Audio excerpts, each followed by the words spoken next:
Hi guys, and welcome to my review of WCW World War 3 19 and 97, as Tony Schiavone would put it. Now, World War 3 came to us from the Palace of Auburn Hills in Michigan, 23rd of November 1997. So picture this: 3 rings, 60 men, 20 men in each ring, and there can only be one winner. Kind of like the WWE's version of the Royal Rumble, where the winner goes on to Superbrawl for a shot at the WCW World Heavyweight title. Now, we also had 4 title matches on the undercard, including Curt Hennig versus Ric Flair and a no DQ anything goes match for the US title. Also, Eddy Guerrero versus Rey Mysterio for the Cruiserweight title. A ton of great action. Let's get to it all.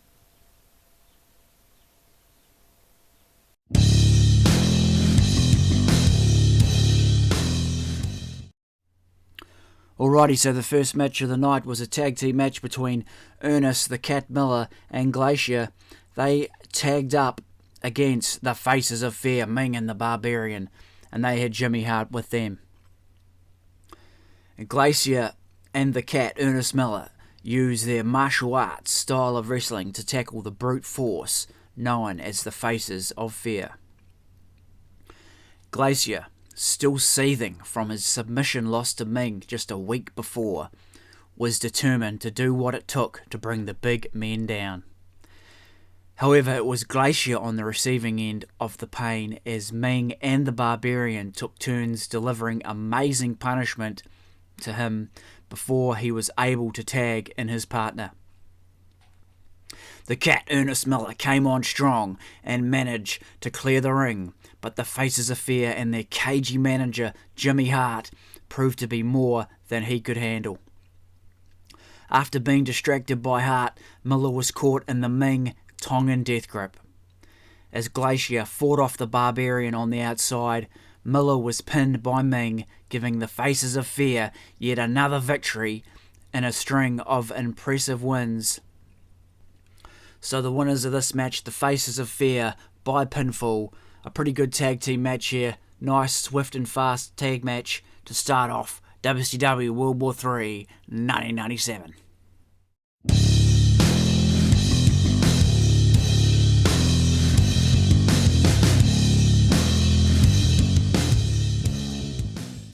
Okay, so next up we had the TV title match. It was the challenger, the Disco Inferno, taking on the TV champ, Saturn.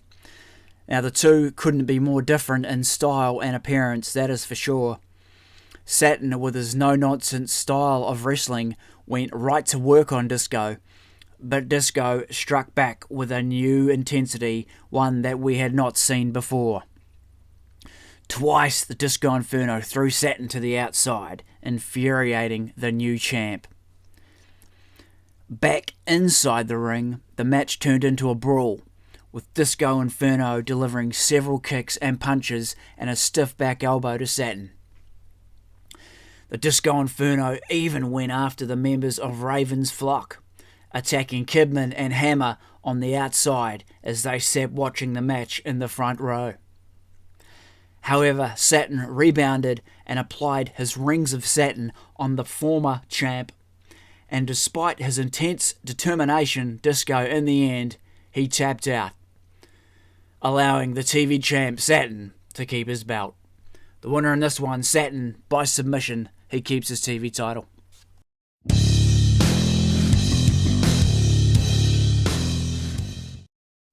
Okay, next up we had a big-time grudge match here. We had Yuji Nagata with Sonny Ono at ringside as he took on the Ultimo Dragon.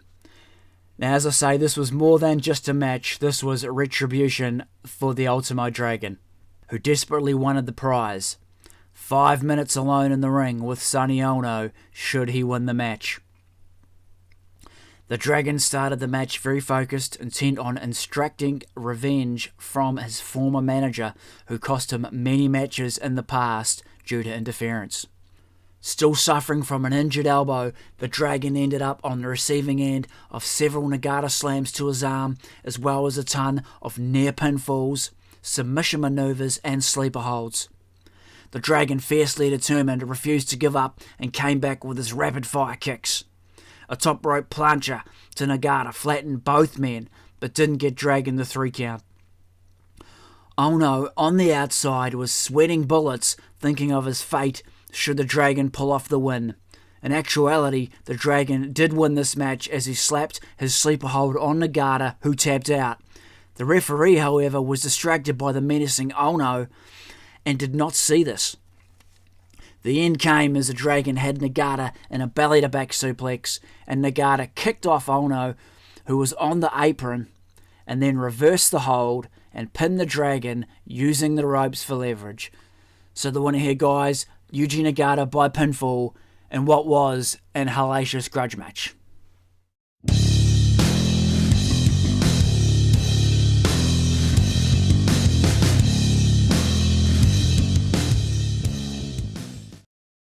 Righty, next up we had the World Tag Team titles on the line. It was the challengers Dave Taylor and Steven Regal as they took on Rick and Scott Steiner, the Steiner brothers, the Tag Team champions. Now this was a match-up of sheer brute strength versus technical expertise. Regal, overconfident, strutted around the ring like the match was already won by the English duo, but found himself on the receiving end of a painful armbar submission hold on the outside by Rick. After a devastating belly-to-belly suplex by Rick Steiner to Regal, Scott Steiner was tagged in and clean house, delivering 2 hard clotheslines to the Englishman. A Steiner Bulldog ended the match with Rick pinning Regal for the win to keep the tag team belts around the waists of the Steiner brothers.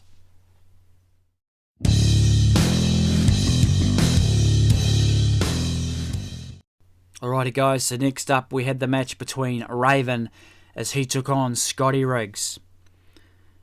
Now before the match, JJ Dillon announced that Raven would have to sign a contract with WCW within 24 hours or be banned from WCW. Unruffled, Raven entered the ring and as usual demanded a no DQ match. Riggs started out strong as he slingshotted himself over the ropes into Raven's flock on the outside. Showing a new intensity, Riggs kept the pace going by throwing Raven into the steel steps on the outside of the ring. Taking advantage of the Raven's rules, Riggs then used a TV cable to choke his opponent. Back in the ring, Raven delivered a powerful jawbreaker to the former American male, then brought in a steel chair. Riggs, however, was prepared, and after being slammed from behind with the chair, reversed a drop toe hold, smashing Raven into that steel chair. Riggs then bulldog Raven into the chair, flattening the flock leader. Raven managed to DDT Riggs, then taking a microphone screamed, "Why didn't you join me? And I feel your pain." I remember a real funny comment by Bobby Heenan. He said, after Raven said, I feel your pain, Riggs, Bobby Heenan said, "Not as much as Riggs does." Anyway, you got to watch it to know what I'm talking about. But let's continue on with the match here. As I say, Raven said, "Why don't you join me and I feel your pain?" as he delivered 2 more devastating DDTs to Riggs. Riggs was severely injured and the referee counted the knockout. Afterwards, Raven and his followers carried Riggs away through the crowd. So Raven here was a winner by knockout. And of course we know what happened after this match. Riggs would end up joining the flock. So that was the tail of the tape in that one.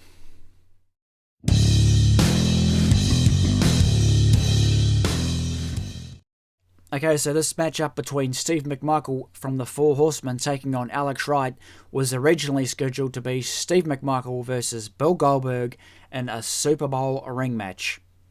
But of course that match versus Goldberg will go down in history as the match that never actually happened. Because as Steve McMichael entered the ring with a lead pipe and his coveted Superbrawl ring securely on his finger, he announced that he had taken matters into his own hands to get his ring back from Goldberg. And we saw a shot of a beaten down Goldberg lying motionless in the back. And that of course told us all that McMichael had gotten his Superbrawl ring back from Goldberg by any means necessary. So the match between McMichael and Alex Wright basically came about by Steve McMichael standing in the ring. Of course, he had beaten down Goldberg, and he was calling out anyone who wanted to wrestle him. And so, of course, Mongo was very delighted to see a very unwilling Alex Wright being pulled to ringside by Queen Deborah to answer the call. And once in the ring, Wright, who had no intention of wrestling in a singles match, rose to the occasion and whipped McMichael with his leather jacket. McMichael, however, responded with 5 hard clotheslines to the German wrestler, who then walked away from the match. Queen Deborah is a very persuasive woman, however, and managed to get Wright back into the ring to wrestle her estranged husband. Wright quickly had his knee taken out by a Mongo chop block and was then pile driven to the mat. So the winner of this impromptu match, Steve McMichael by pinfall.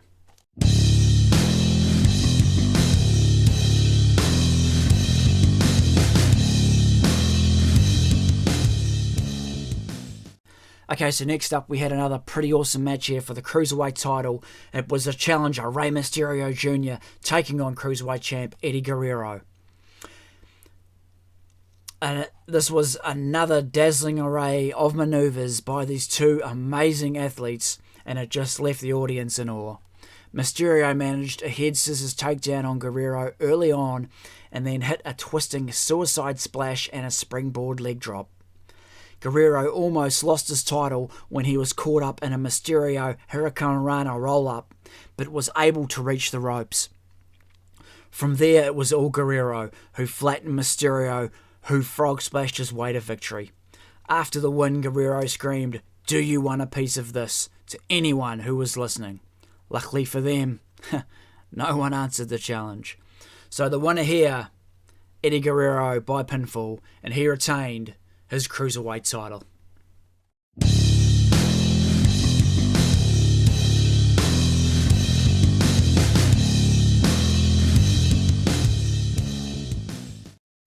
Okay, so now we go to the final match before the World War III match itself. It was for the US Heavyweight title. It was a no disqualification match. It was challenger Ric Flair taking on champ Curt Hennig. Now, of course, this feud had been building all the way back from Full Brawl through to Halloween Havoc and culminating here at World War III.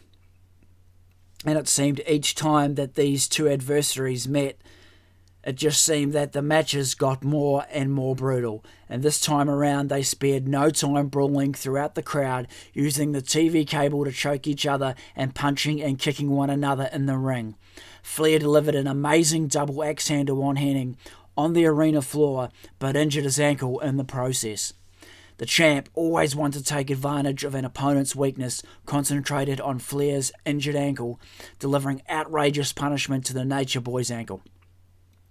Undaunted, Flair fought back and, snagging a steel chair brought out by Hennig, atomic dropped Hennig's leg into the chair. After several hard kicks to the chair with Hennig's legs wedged inside it, Flair slapped on the figure 4 as Hennig screamed in pain. Hennig managed to reach for the US heavyweight belt that Flair had earlier thrown in his face, and with amazing force slammed Flair twice, causing him to break the hold and allowing Hennig to get the pin on Flair. Hennig limped away as Flair, limping noticeably, was helped out by officials. So the winner here, guys, Curt Hennig by pinfall. He holds on to his US title.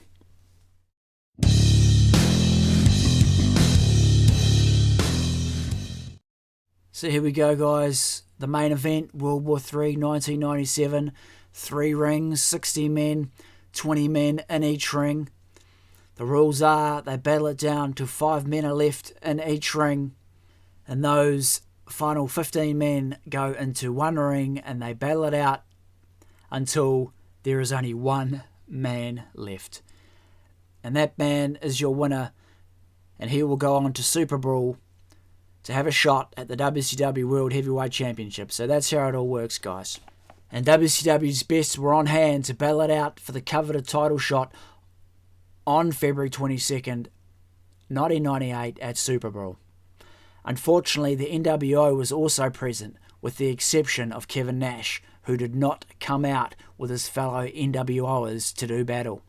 The Giant, his thumb broken in a match earlier in the week, was determined not to let his inability to use his patented chokeslam to stop his chance at a shot for the gold. Fighting fiercely the 59 men, Ric Flair was to be the 60th, but of course, due to that ankle injury he suffered in his match with Curt Hennig just prior, was unable to compete.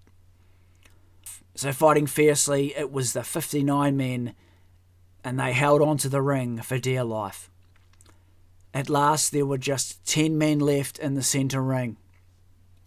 And those 10 men were Diamond Dallas Page, Lex Luger, The Giant, Scott Steiner, Booker T, Buff Bagwell, Scott Hall, Randy Savage, Curt Hennig, and Vincent. So this match was pretty awesome. It was a pretty awesome battle royal event with bodies being thrown everywhere. Men's livelihoods at stake as they all went for a shot at the WCW World Heavyweight title. And basically what happened in this one, guys, some of the rules were thrown out the back door because the Giant in ring number 3, he cleared out that ring entirely by himself. He was the lone survivor in ring 3. Then we had survivors left from ring 2 from WCW, and in ring 1 we had the entire NWO. They stuck together. So as the rules state, you must all go to ring number 2 to finish the event, but the NWO in ring number 1 said, no, we're not doing that. You guys come to our ring and we'll finish it over here. So that's how this one went. And basically at the end, there were only 10 men left in ring number 1 to finish World War III. Those 10 men were Diamond Dallas Page, Lex Luger, The Giant, Scott Steiner, Booker T, Buff Bagwell, Scott Hall, Randy Savage, Curt Hennig, and Vincent. So DDP managed to deliver his diamond cutter on Vincent, and the Giant finished him off by tossing him out of the ring. Scott Hall threw Scott Steiner out, and Booker T landed with a thud as well. The Giant took out Buff Bagwell, and Hennig and Savage tossed out Luger out of the ring as well. So the final 4 in the ring were Randy Savage, Scott Hall, DDP, and the Giant, and the brawl was on. At last, Savage was tossed out by a combination of a DDP diamond cutter and a Giant choke slam. Hall stood in the ring facing 2 of WCW's most dangerous and deserving wrestlers. Before the two could attack the outsider, the NWO theme song started and Hall pointed toward the dressing rooms. Expecting Kevin Nash, the crowd was totally taken off guard when Hogan's Voodoo Child theme began playing. Hogan strutted to the ring ready to rumble. He managed a body slam on the Giant, then went to work on DDP, who eventually ended up on the outside of the ring. As the crowd chanted for Sting, Hall and Hogan worked on the Giant, trying to force the huge man out of the ring.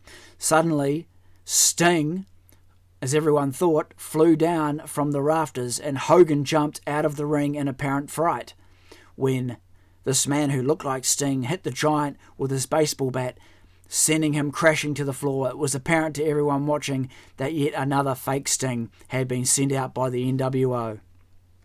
Hall stood in the ring, the lone survivor, as this fake Sting unmasked. He turned out to be Kevin Nash, and Hogan celebrated yet another NWO win.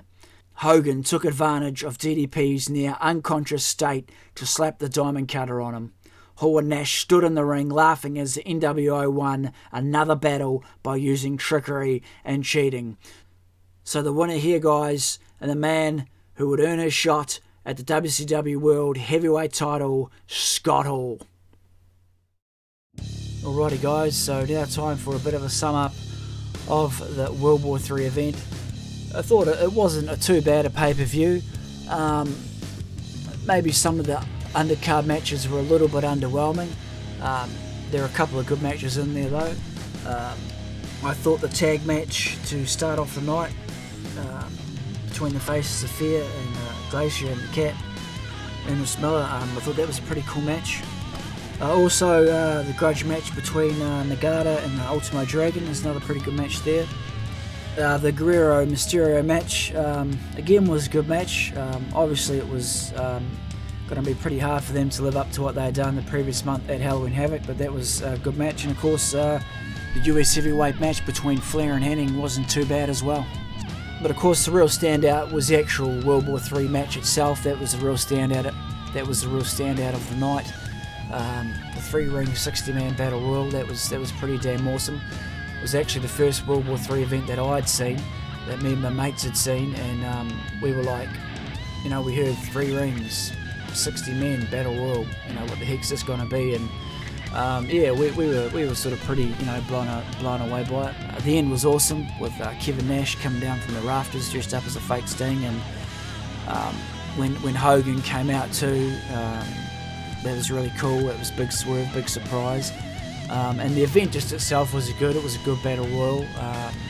How the NWO stuck together, and how the Giant cleared out that ring all by himself, and bodies flying everywhere. And you know, I guess you could say it's the WCW's version of the Royal Rumble, with the winner going on for a shot at the gold. And yeah, as I say, it was the first World War III event that I'd seen, and that me and my mates had seen, and yeah, it was pretty awesome, pretty good event. So I'd say the Battle Royal itself was actually the standout match of the night, but had a couple of pretty good matches on the undercard as well. And overall, the pay-per-view wasn't too bad. I wouldn't rank it as one of the top pay-per-views in 1997, but it certainly was pretty good all the same. So thanks guys for tuning in, and be sure to check out some of my other WCW looking back at pay-per-view vids for more WCW action. Cheers.